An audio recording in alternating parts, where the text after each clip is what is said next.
आज के सेशन में हम लोग देखेंगे concept of compounding in DC machine and several problems analysis we'll see based on the compounding in DC machine. So what is compounding? First let's see please. Compounding is the phenomena named for the addition of the series number of turns to the shunt machine. So shunt machine में extra series number of turns को ही add करने के phenomena को compounding बोलते हैं ना। जो करेस्पॉन्डिंग मशीन होगा द मॉडिफाई जो भी कुछ भी मॉडिफाइड मशीन मिलेगा that machine would be called what DC compound machine. ना DC compound machine is classified based on the two fluxes additions or subtractions, whether the two fluxes aids each other or subtracts each other. Based on that, the DC compound machine is classified into two categories. One is your commutative compound DC machine, another one is your differential compound DC machine. In commutative compound DC machine, the series field flux aids the shunt field flux, and in differential compound machine, series field flux opposes the shunt field flux. Okay, so in compound machine, two fluxes are there or two fields are there. One is your series field, another one is your shunt field. If a series field flux aids the shunt field flux, then the corresponding machine would be called commutative compound machine, and if a series field flux subtracts or simply opposes the shunt field flux, then the corresponding machine would be called differential machine. Now again, commutative compound machine is divided into three categories based on the level of voltage obtained at full load voltage in comparison to no load voltage. One is your over compound DC machine, another one is your level compound DC machine, another one is your under compound DC machine. Now in case of cumulative compound machine, always the flux level would be greater than what? Greater than the corresponding shunt machine. Meaning is what? Whatever the voltage level obtained in the three modes of operations of the compound machine, whether it is operated in level compound, under compound or over compound, that voltage level would always be more than the corresponding voltage level of the shunt machine for any load or at any load. Okay, now see, for our compound machine or for our compound is a full load voltage is greater than no load voltage. For level compound, full load voltage is equal to no load voltage. For under compound, full load voltage less than no load voltage E naught. Okay, so you can see these plots variation of the voltage with respect to loading. Okay, now see, we'll see several problems associated to compounding in DC machine. Let's see please. Okay, so see the problem here please. If a long shunt cumulative compound DC generator is to be act as motor, then it acts as means अगर एक long shunt cumulative compound DC generator को motor की तरह काम कराया जाए then इसका behaviour कैसा होगा, यही सवाल है। ओके, इस एनालिसिस को समझने के लिए, इस प्रॉब्लम के एनालिसिस को समझने के लिए लोगों दो डायग्राम कंसिडर किए हैं, एक जेनेटिक मोड ऑपरेशन के लिए और दूसरा मोटरिंग मोड ऑफ ऑपरेशन के लिए। जेनेटिक मोड ऑफ ऑपरेशन में आर्मेचर करंट का डायरेक्शन जो है वो positive terminal of the armature से आउट होगा एंड मोटरिंग मोड में क्या होगा, करंट इंटर करेगा। Just to represent the passive behaviour, just to account the passive behaviour, you have to show the current direction to enter the positive terminal of the armature. So this would be what your IA direction here, and this is what your ISH. अब IA जो है वही आपका क्या है, series field winding के through flow करने वाला करंट भी है। So IA is equal to IAC also here. In case of genetic mode current out होगा पॉजिटिव टर्मिनल ऑफ आर्मेचर से, just to account the generating action or the source behavior of the element. Now see, so current, this is what your IA, अब IA जो होगा वही आपका IAC होगा, and through the shunt field winding current direction would be like this would be. So ये आपका generating mode में है, this is what your generating mode, and this is what in your motoring mode. अब बात करेंगे, ये cumulative compound DC generator है। Cumulative compound means resultant flux would be equal to phi SH plus phi AC. means series field flux would aid the shunt field flux. So series field flux and shunt field flux diction should be same with respect to dot notation. So just you consider dot notations to represent the addition of the two fluxes or simply similar behavior of the two fluxes. Okay, so let us consider dot armature current is leaving the dot here और series field current is leaving the dot here. यहाँ भी आपको dot का location ऐसा consider करना पड़ेगा so that shunt field flux जो है वो डॉट को लीव कर रहा है, just to account the cumulative behavior or just to account the addition of the two fluxes, the corresponding two fluxes. Okay, so this is what the consideration in case of the cumulative compound DC generator. यही machine जो है मोटे mode में काम करने लगा, dot का location जो है वो नहीं बदलेगा. Once the dot means dot notation marking is fixed at a particular terminal of winding, that is fixed. इसके साथ कोई मॉडिफिकेशन नहीं होगा. सो डॉटेड टर्मिनल यहाँ है और डॉटेड टर्मिनल यहाँ है. अब देखिए प्लीज, अब सीरीज फील्ड करंट जो है डॉट को इंटर कर रहा है और यहाँ पर डॉट को लीव कर रहा है. यहाँ क्या था, डॉट को लीव कर रहा था series field current and shunt field current भी डॉट को लीव कर रहा था, just to account the commutative behaviour. अब यहाँ मोटरिंग मोड में अगर ऑपरेट कराया जाए then series field current would enter the dotted terminal and shunt field flux would leave the dotted terminal. कहने का मतलब इन दोनों का जो corresponding fluxes होगा means ISC का corresponding flux phi SC series field flux and ISS का corresponding flux phi SH motoring mode में जो corresponding fluxes होगा वो एक दूसरे को अपोज करेगा. अब एक दूसरे को अपोज करने का क्या मतलब, ये एक इस तरह के कपलिंग में होता है. This can happen in case of differential mode of operation. So answer क्या बोलेंगे, अगर ये जनरेटर को मोटरिंग मोड में ऑपरेट कराया जाए देन जो सीरीज फ्लक्स है वो सबट्रैक्ट करेगा और अपोज करेगा शंट फील्ड फ्लक्स को. Meaning is what, the mode of operation would be the differential mode of operation, means type of coupling would be changed. So answer would be what? Answer would be it would act as long shunt differential compound machine. So long shunt differential compound machine की तरह काम करने लगेगा. कहने का मतलब only बदला क्या, ओनली मोड ऑफ कपलिंग बदला, टाइप ऑफ कपलिंग बदला. Yes or no? Okay. Next you see. So इसी तरह से सवाल अगर पूछा जाए आपको लॉन्ग शंट के बजाय short shunt DC cumulative compound generator हो, उसको मोटर की तरह काम कराया जाए देन उसका बिहेवियर कैसा होगा, वो किस तरह से एक्ट करेगा. ओके, अगर कुमुलेटिव कंपाउंड है डिफरेंशियल कंपाउंड की तरह एक्ट करेगा, अगर डिफरेंशियल कंपाउंड है कुमुलेटिव कंपाउंड की तरह एक्ट करेगा. Means only mode of coupling में बदलाव होगा, टाइप ऑफ कनेक्शन और सिंपली कंस्ट्रक्शन में कोई मॉडिफिकेशन नहीं होगा. ओके, अगर जनरेटर को मोटर की तरह काम कराया जाएगा then. Okay, so please do remember this particular analysis. You see the next problem please here, will see next problem here.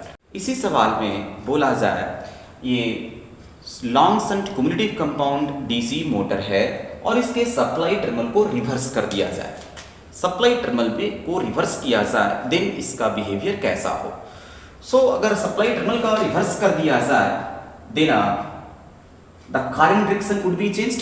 Current direction दोनों में बदलेगा, सीरीज फील्ड करंट भी और शंट फील्ड करंट भी.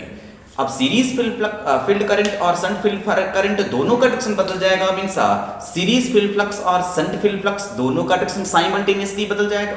अगर साइमल्टेनियसली बदलेगा मींस इसमें क्या होगा, मोड ऑफ कपलिंग में भी कोई बदलाव नहीं होगा. मींस अगर पहले दोनों का करेस्पॉन्डिंग फ्लक्सेस एड हो रहे थे then after the reversal of the supply terminal also the corresponding fluxes of the series field winding and the shunt field winding still would be added to each other. Meaning is what, mode of coupling would not be changed. So simply आप कह सकते हैं mode of coupling of DC compound machine is independent of the supply voltage. Okay, so please do remember this particular analysis also here. See, a differential compound DC generator generates 220 volt while running and then सवाल पूछा जा रहा है if series field is short circuited. ये condition है, अगर suddenly series field जो है वो शॉर्टेड हो जाए देन क्या होगा। उसी तरह से दूसरा सवाल है, अगर सडनली शंट फील्ड वाइंडिंग जो है वो शॉर्टेड हो जाएगा देन क्या होगा। So for this analysis you must consider the resultant flux. Resultant flux for differential compound generator is what? Resultant flux phi r equals to phi sh minus of phi ac. देखिए इस बात का आप ध्यान रखेंगे, unless it is mentioned, जब तक ये मेंशन ना हो आप हमेशा मानेंगे by default in case of compound DC machine the shunt field flux is the dominating flux. So shunt field flux को हमेशा डोमिनेटिंग मानेंगे in comparison to what? Series field flux. So series field flux से बहुत ज्यादा आप consider करेंगे इसको shunt field flux को, unless it is mentioned. Okay, so shunt field flux को हम डोमिनेटिंग कंसीडर करेंगे then phi resultant is equal to phi SH minus of phi SA. Okay, differential mode में ऑपरेट हो रहा था देन फाई रिजल्टेंट क्या था? Difference of phi SH and phi SA. अगर सीरीज फील्ड वाइंडिंग सॉर्टेड हो जाएगा देन करेस्पॉन्डिंग करंट आईएससी कितना होगा? जीरो होगा, आईएससी जीरो होगा। Just you visualize the diagram. हाँ, डायग्राम को विजुअलाइज करेंगे, मशीन की करेस्पॉन्डिंग डायग्राम को विजुअलाइज करने की कोशिश करेंगे देन सीरीज फील्ड वाइंडिंग को आप देखेंगे, सीरीज फील्ड वाइंडिंग के थ्रू फ्लो करने वाला करंट जीरो हो जाएगा। मीन सीरीज फील्ड का करेस्पॉन्डिंग फ्लक्स को आप जीरो मानेंगे। अब सीरीज फील्ड फ्लक्स को जीरो मानेंगे means phi SE becomes zero, means phi SE vanish हो जाएगा। फाई एसी अगर वैनिश हो जाएगा मींस रिजल्टेंट फ्लक्स पहले से ज्यादा हो जाएगा, कम हो जाएगा? पहले से ज्यादा हो जाएगा। पहले से ज्यादा होगा कहने का मतलब क्या? सो जनरेटेड वोल्टेज होगा वो 220 वोल्ट से ज्यादा होगा। So then generated voltage would be greater than what? EC would be greater than your 220 volt here. Okay, then दूसरा देखिए, शंट फील्ड वाइंडिंग अगर ओपन सर्किटेड हो जाएगा मीन शंट फील्ड वाइंडिंग के थ्रू फ्लो करने वाला करंट जीरो हो जाएगा, मीन शंट फील्ड फ्लक्स जो है वो जीरो हो जाएगा। अब शंट फील्ड फ्लक्स ही जीरो हो गया मींस फाई एसएच जीरो हो गया। अब फाई एसएच ही जीरो हो गया means phi resultant phi R dash बोलिए मींस नया रिजल्टेंट फ्लक्स जो होगा वो माइनस ऑफ फाई एसई के बराबर होगा।